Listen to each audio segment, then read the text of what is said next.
بها يا الله بها يا الله بحسن الخاتمة والقبول. خبري خبري خبري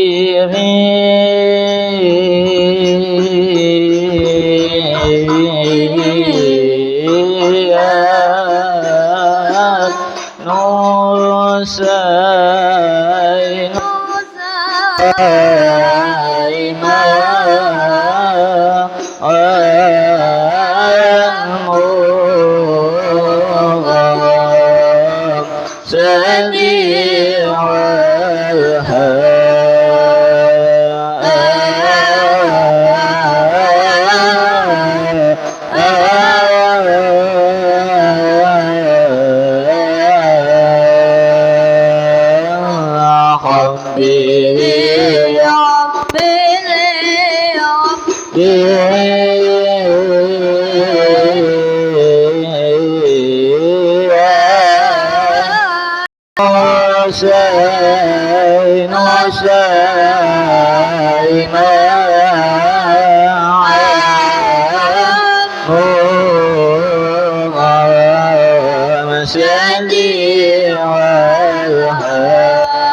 قد وموالا ويرني في غرامي قال معاشي وموالا ومكرم وممجد يا مكرم يا ممجد يا معين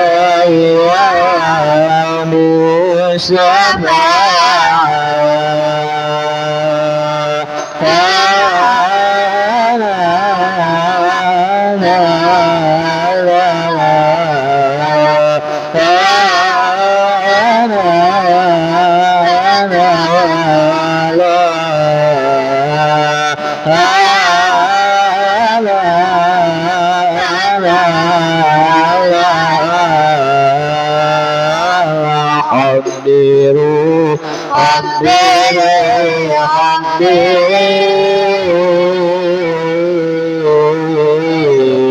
يا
اللهم صل وسلم وبارك عليه وعلى آله.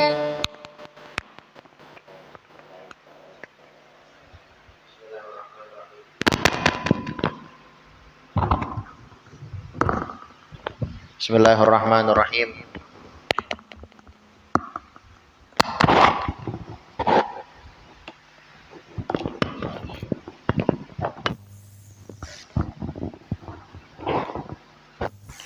Alhamdulillahirabbil alamin wa bihi nasta'in ala umuri dunya waddin.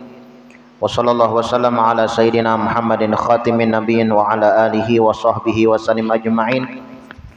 Nawaina ta'alluma wa ta'lima wa naf'a wal intifa' wal mudzakarah wal istifadah al-had ala tamassuk bi kitabillah wa bi sunnati rasulillah sallallahu alaihi wasallam wa du'a ilal huda wa dilalah alal khair ibtigha'a wajhillah wa marfu'i subhanahu wa ta'ala. Allahumma shalli wa sallim ala sayyidina Muhammadin miftahi babi rahmatillah adada ma fi ilmillah salatan wa salaman daimaini bidawami mulkillah wa ala alihi wa sahbihi wa man walah. Allahumma inna nas'aluka fahman nabiyyin wa hifdzal mursalin wa ilhamal malaikatil muqarrabin. Allahumma aghnina bil ilmi wa zayyina bil hilmi wa akrimna bit taqwa wa jamilna bil afiyah ya arhamar rahimin ya arhamar rahimin ya arhamar rahimin. Qala al musannif al imam hujjatul islam Abu Hamid Muhammad bin Muhammad al Ghazali fi kitabihi Ayyuhal Walad ila Angal. Berkata Imam Ghazali di dalam kitabnya Ayyuhal Walad sampai daripada perkataannya semana pasal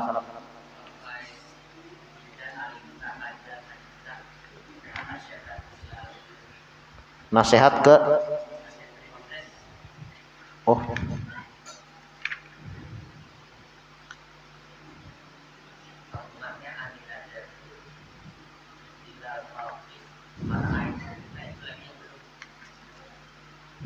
Oh. Sudah setelah 17 tandanya. Ke 16. 16. Sampai dan sifat-sifat seorang guru yang mursyid.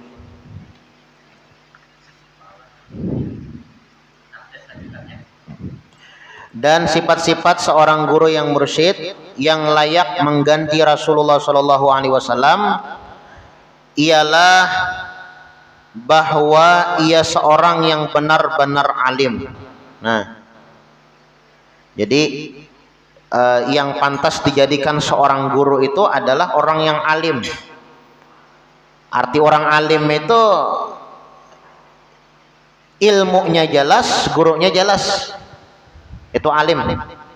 Ilmunya jelas, gurunya jelas. Harus dua-dua ini harus terpakai. Yalah. Kalau ilmunya kada jelas, gurunya kada jelas, itu lain orang alim. Ya kan, orang alim. Jadi orang alim itu ilmunya jelas, gurunya jelas. Oh, ini ilmunya pas saja nih, mau didengar tuh pas saja. Lihat pulang gurunya, oh gurunya si fulan. Gurunya si fulan tuh orang alim. Nah, berarti tuh orang alim tak? Dan jadi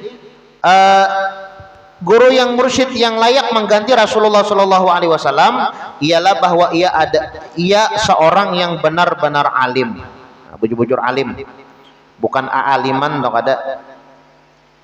Tetapi bukan semua orang yang alim layak menjadi pengganti Rasulullah Shallallahu Alaihi Wasallam. Pulang nih, ya kan mengajar itu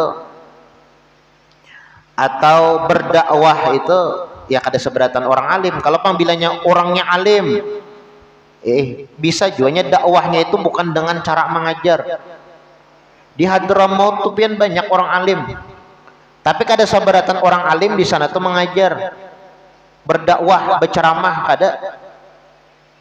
Ada pian lah.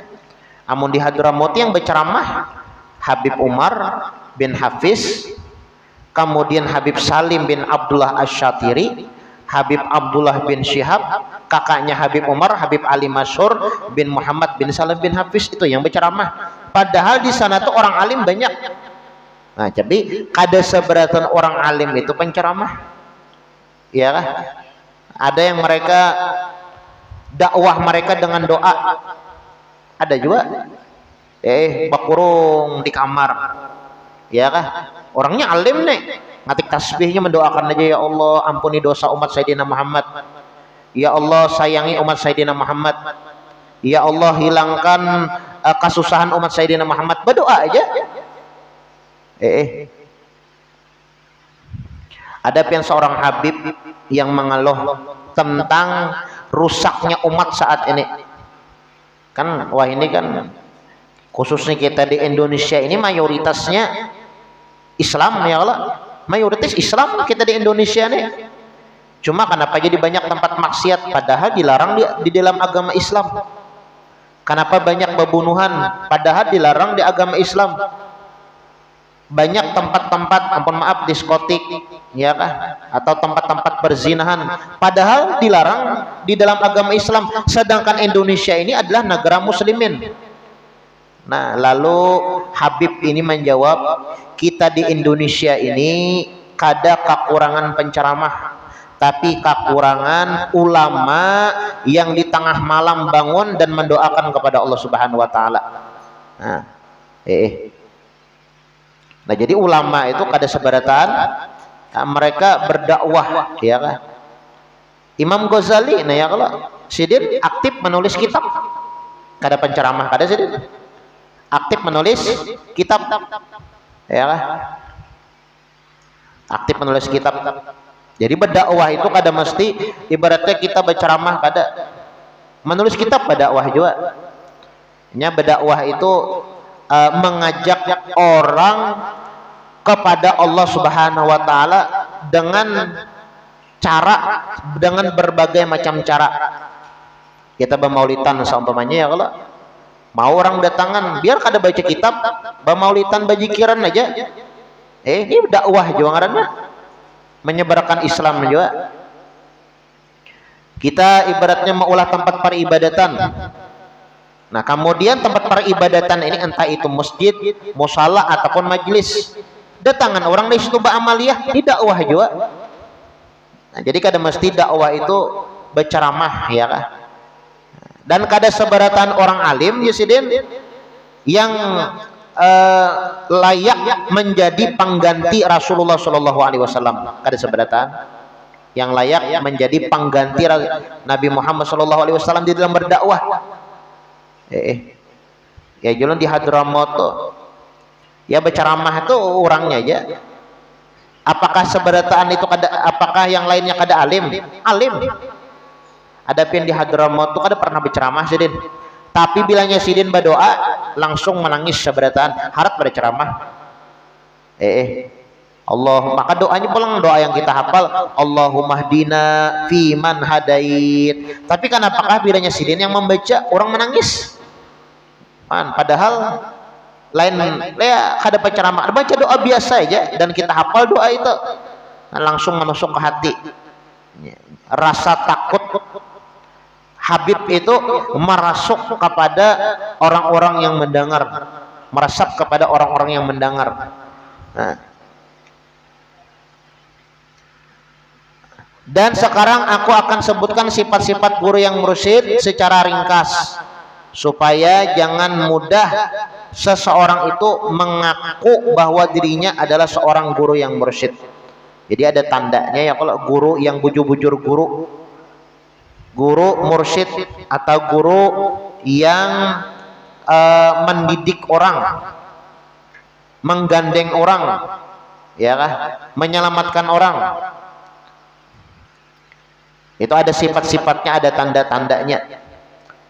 Inyalah di dalam Al-Quran definisi ulama itu adalah orang yang mempunyai sifat khauf. Innama yakhshallah min ibadihil ulama. Ulama atau orang alim itu mereka mempunyai sifat takut lawan Allah. Aku kadawani meninggalkan kewajiban kalau pina Allah Ta'ala sarik, ini ulama. Aku kadawani melakukan kemaksiatan kalau pina Allah Ta'ala marah, ini ulama ngarannya. Ini orang alim. Jadi orang alim itu adalah orang yang mempunyai rasa takut di dalam hatinya kepada Allah. Takut meninggalkan kewajiban, takut melakukan kemaksiatan. Takutannya takutan kalau pina Allah Subhanahu wa taala sarik, kalau pina Allah Subhanahu wa taala murka lawan inya takutan. Itu ulama, itu orang alim ya kan. Nah, jadi sifat orang-orang yang alim atau guru yang mursyid itu, yang pertama, seorang guru yang berpaling daripada mencintai dunia dan mencintai pangkat. Nah, yang guru mursyid itu inya kada cinta lawan dunia, lawan pangkat, ada maunya. Makanya dia guru sekumpul ya kalau gawian apa namanya Jarsidin, jangan sampai ulama itu terjun ke dunia politik. Ada kalau kata-kata sidin nah. Ya memang ulama yang mursyid yang bisa membimbing itu adalah berpaling daripada mencintai dunia dan mencintai pangkat. Amunnya ulama ibaratnya hendak berpangkat juga. Nah artinya itu bukan dikatakan syekh mursyid atau guru yang patut kita ikuti. Ya mungkin ya kita bisa mengambil nasihat dari beliau, tapi untuk dijadikan guru rujukan, guru pembimbing kada kawa. Ya kan? Nya harus syaratnya kada boleh mencintai pangkat. Yang kemudian pulang kada boleh juga mencintai dunia. Ya kan? Kalau cinta lawan dunia, nah maka itu bukan dijadikan syekh mursyid. Guru sekumpul pang guru jar sugiha. Guru danau magina, guru danau itu ya kalau tapi digunakan hartanya itu sagan akhirat. Jadi bukan kasugihan itu jadi patokan, nggak ada ya kah? Yang dimaksud cinta lawan dunia ini inya biisian dunia tapi kada digunakan sagan akhirat. Kalau nya biisian dunia digunakan sagan akhirat itu bukan dunia, bisian harta saumpanya. Bisian harta digunakannya harta itu untuk beribadah ya kan, bisi duit tulak umroh, tulak bahaji, ada fakir miskin disantuninya, anak yatim piatu bersedekah inya, ada masjid, ada langgar, ada majelis disumbangnya. Nah ini kesugihan yang bukan dikatakan dunia tapi kesugihan akhirat ngarannya. Makanya itu disebutkanlah kada boleh kita di dunia ini dan kada pantas kita di dunia ini mahiri perkara-perkara dunia, terkecuali di dalam dua hal. Kalaunya kita di dunia nih hendak bahihirian, maka bahihirianlah di dalam dua perkara. Yang pertama, bahiri kepada orang yang diberikan oleh Allah Subhanahu wa taala rajaki yang lebih dan dia gunakan untuk ibadah, digunakan untuk infak, digunakan untuk sedekah, digunakannya sagan agama. Ini bagus kita hirii. Siti Khadijah sugih ya kada sugih, namun kasugihan yang beliau punya digunakan sagan dakwahnya Nabi Muhammad SAW. Ini bagus kita hirii. Aku kan aja, aku hendak bagawi bahimat jurang napa bagawi bahimat supaya aku hendak beulah masjid ganal-ganal. Ini bagus. Supaya bilanya aku baisian duit rajaki bela ada rajaki, aku hendak beulah majlis, aku hendak ba umroh, aku hendak bahaji ya kah. Nah tapi yakin bujurnya dengan niat yang inya sambat tadi, ini bukan dunia. Ya terkadang lah orang awalnya aja aku jangan bagawi bahimat supaya karena bilangnya bagawi nyaman aku turun majelis, nyaman kan aku menyumbang, nyaman karena aku bolah masjid, nyaman aku karena ba umroh, karena nyaman aku bahaji. Pas sugi haru kadingat lagi banyak kayak itu ya kalau nah ini dunia ya kah. Harusnya akhirat dunia itu digunakan sagan kepentingan akhirat. Kalaunya seseorang menggunakan dunianya untuk kepentingan akhirat, itu bukan cinta dunia, bukan cinta dunia. Nah jadi ulama yang bujur itu yang pertama berpaling daripada mencintai dunia dan mencintai pangkatnya. Kada cinta dunia kada, cinta pangkat kada, itu ulama. Yang kedua, beliau telah berguru dengan gurunya yang mursyid yang banyak mengetahui tentang segala halnya. Nah pulang, seorang guru yang mursyid itu gurunya jelas, jurang nih ceramahnya baik, bacaannya bagus, ilmunya mantap. Gurunya siapa? Oh gurunya si fulan, ulama terkenal. Nah berarti itu guru yang bagus dan yang kita patut untuk kita pegangi, untuk kita ikuti ya kan? Juga telah berguru dengan seorang guru yang mursyid sebelumnya. Nah gurunya baguru lawan gurunya pulang yang hebat, gurunya baguru lawan gurunya, tak sambung sampai Nabi Muhammad. Makanya kita tuh bilangnya baguru itu lihati, jangan asal rami aja berceramah, aja rami aja berceramah aja. Sidin tuh jurang lulusan mana? Sidin gak ada sekolah, ada mau nak itu. Ilmu itu harus jelas, ya kah? Ilmu itu harus jelas dari mananya mengambil. Oh guru itunya belajar lawan si fulan, gurunya itu pulang si Ano, itu orang alim berataan sampai kepada Nabi Muhammad. Nah ini cara kita memilih guru ya kah? Begitulah seterusnya wujud silsilah guru yang mursyid sehingga sampai kepada penghulu kita Rasulullah SAW. Jadi belajar si guru nenek belajar lawan guru yang mana gurunya nenek pulang alim bujua, Gurunya nenek belum belajar gurunya yang alim, gurunya nenek belum belajar guru sampai kepada Nabi Muhammad dan seterusnya. Cara kita memilih guru nih ya, kalau di mananya sekolah jelas, di mananya memondok jelas, di mananya belajar jelas. Jangan ibaratnya belajar ilmu agama kepada orang yang kada paham agama, salah. Belajar ilmu agama yang kada ada basis agama, tak salah. Kemudian yang ketiga, beliau adalah seorang guru yang benar-benar telah berjaya dalam mendidik dirinya dengan menyedikitkan makan, sedikit bercakap-cakap, sedikit tidur, banyak sembahyang, banyak bersedekah, juga banyak berpuasa. Nah, pulang gurunya ini Pak Amaliyah, ya kan? Sidin berhasil mendidik diri Sidin. Kada mungkin kalau ibaratnya Sidin menyuruh orang puasa itu baik, Sidin ada puasa. Sidin menyuruh orang sembahyang itu baik, Sidin ada sembahyang, ya kan? Sidin menyuruh berzakat, berhaji, berumroh, ya kah? Bagi yang mampu. Nah, tapi Sidin mampu tapi kada melakukan itu, kada mungkin. Nah, jadi kita harus cari guru itu yang inya itu berjaya mendidik diri Sidin. Itu yang ketiga.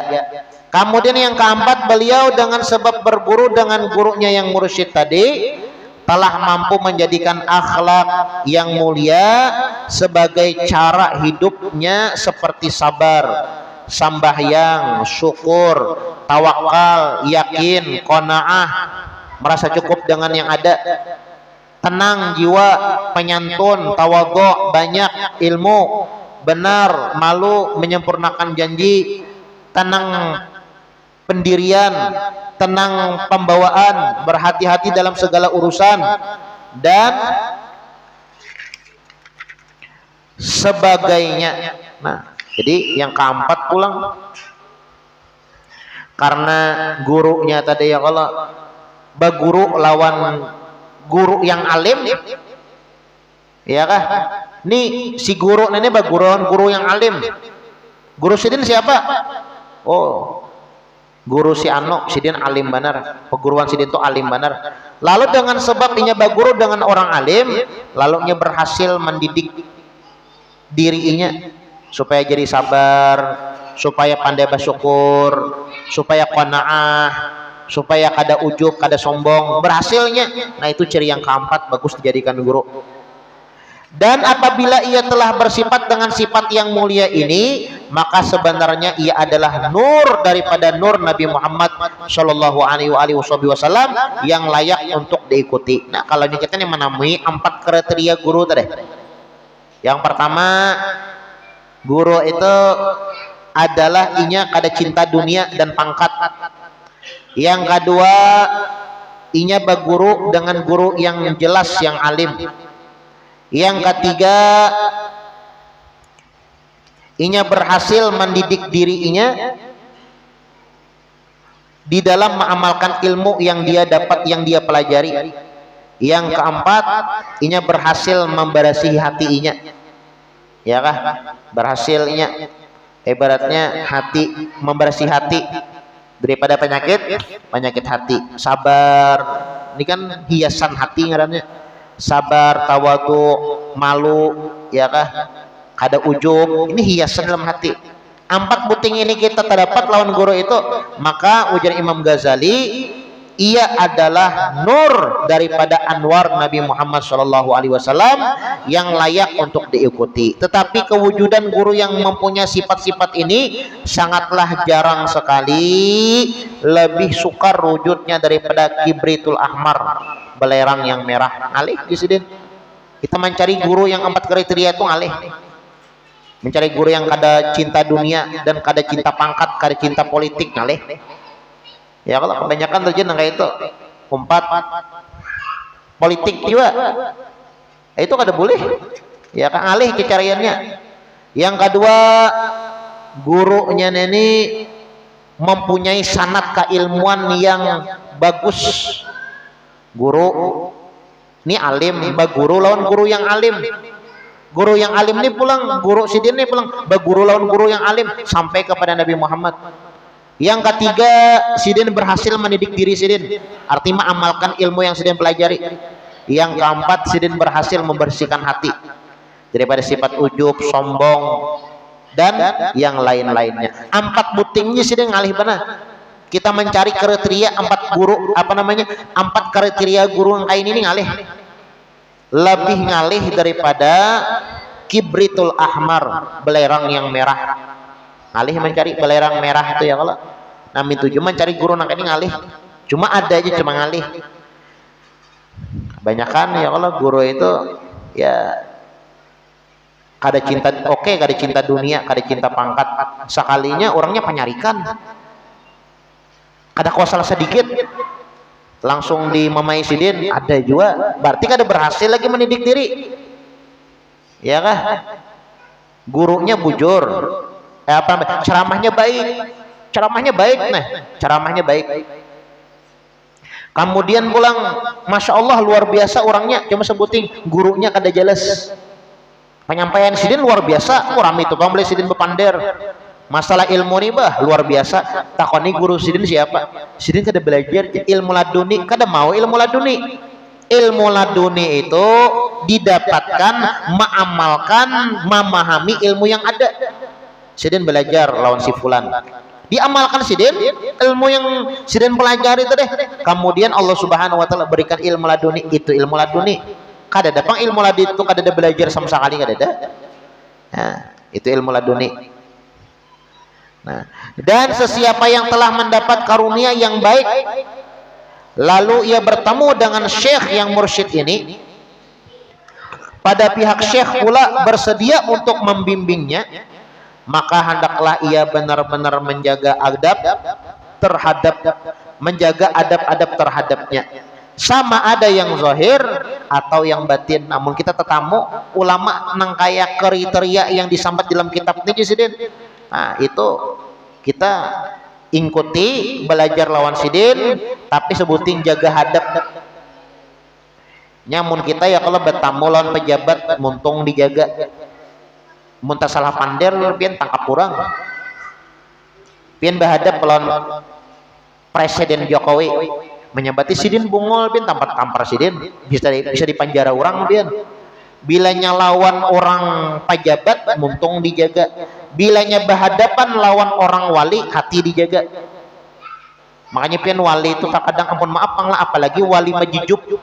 Tapi pian wali majijub lah. Wali majijub itu nya kada kepikir lagi masalah dunia. Sidin otak sidin tuh kada lagi dunia, Allah aja lagi. Lalu sidin tuh iya macam-macamnya. Ada yang ya kelakuan sidin tuh apel aneh gitu nah. Karena sidin kada asik lagi lawan makhluk, asik lawan Tuhan. Kayak kita aja ya kalau bilanya kita di pikiran ke lain kada nyambung jadinya. Nah, bubuhan wali majijud tuh pikirannya lawan Allah Taala aja. Ya, lalu kada perhatian lagi dengan yang johirnya, ada perhatian lagi. Nah, cuma yang katakanlah bilanya bertamuan lawan wali majijub, pian jangan minta doa. Kalau pindah disumpahi sidin, bib doakan, wali doakan, bungul aja sidin, harau bungul bujuran. Sobat sidin samanya sidin ceplos saja, maka pun udah sidin tak di Hadramaut tuh pian ada namanya Habib Maula. Bila tetamu tuh nak sidin batu tutup mata, bila tetamu orang tuh nah dan namanya majijub kada kawai jurang apa sih kada tahu juga apa lihat sidin, pokoknya sidin asik lawan Tuhan. Nah, batu tutup mata. Jadi bilanya kita beelang lawan sidin, Habib doakan ulun mudahan ulun kayak ini, amin sidin. Nah, ini kabul, amun nang itu kada masalah. Tapi mun nyepian, beb doakan ulun lah. Orang ini majijub. Sidin doa ini bungol sidin. Nah, rawang. Selesai ya kalau. Jadi bilanya wali majijub tuh kita yang menyuruh doa dulu. Cara minta doa tuh. Amin ya sidin. Nah, antong mana tak? Ulun hendak ini beb. Amin ya sidin. Nya kan malah majijub amin akan aja. Amun kita minta doakan ulun beb, mudah nih kemana jar harau. selesai. Wali mejujuk. Nah, lawan wali itu kita jangan sampai kita itu hati kita itu rigat ya, bahasanya sangka jahat. Bujur juga kan ini wali jar. Bujur juga wali nenek jar, lain wali. Nah, ini bisa katulahan enggak? Amun lawan pejabat ya kalau pian menggurunum dalam hati kada apa-apa. Takwa itu suara akan hanya tangkap orang, menyambati orang, misalnya lawan pejabat tadi disambati. Nah, amunnya di dalam hati kada apa-apa. Tapi sebaliknya bubuhan wali inya melihat ada yang di dalam hati. Amun hati kita tuh kada baik, wah bisa katulahan enggak? Nah, jadi kalau kita bertamu dengan 4 kriteria ulama tadi, maka hendaklah kita memperpegangi ulama tersebut dan bersedia untuk dibimbing oleh beliau, bujur-bujur menjaga adab, dan juga kita menjaga adab yang zahir ataupun yang batin. Adapun adab-adab yang zahir itu ialah insyaallah kita lanjutkan pertemuan yang akan datang. Mudah-mudahan apa yang kita baca ada manfaat dan ada barokahnya, dan mudah-mudahan Allah Subhanahu wa taala memberikan keistiqomahan kepada kita sekalian di dalam beramal beribadah kepada Allah Subhanahu wa taala ala hadiniyah wa ala manawabihi salafuna salihun ila hadratin Nabi Muhammadin sallallahu alaihi wasallam. Al-Fatihah. A'udzubillahi minasyaitonir rajim. Bismillahirrahmanirrahim. Alhamdulillahirabbil alamin arrahmanir rahim maliki yaumiddin. Iyyaka na'budu wa iyyaka nasta'in ihdinas siratal mustaqim. Shiratal ladzina an'amta 'alaihim ghairil maghdubi 'alaihim waladdallin. Amin. Bismillahirrahmanirrahim. Alhamdulillahirabbil alamin. Allahumma shalli wa sallim 'ala sayyidina Muhammadin wa 'ala ali sayyidina Muhammad. Allahumma inna nas'aluka ridhaka wal jannah wa na'udzubika min sakhatika wan nar. Sallallahu 'ala sayyidina Muhammadin wa 'ala alihi washabihi wasallam. Walhamdulillahirabbil alamin. Alhamdulillah.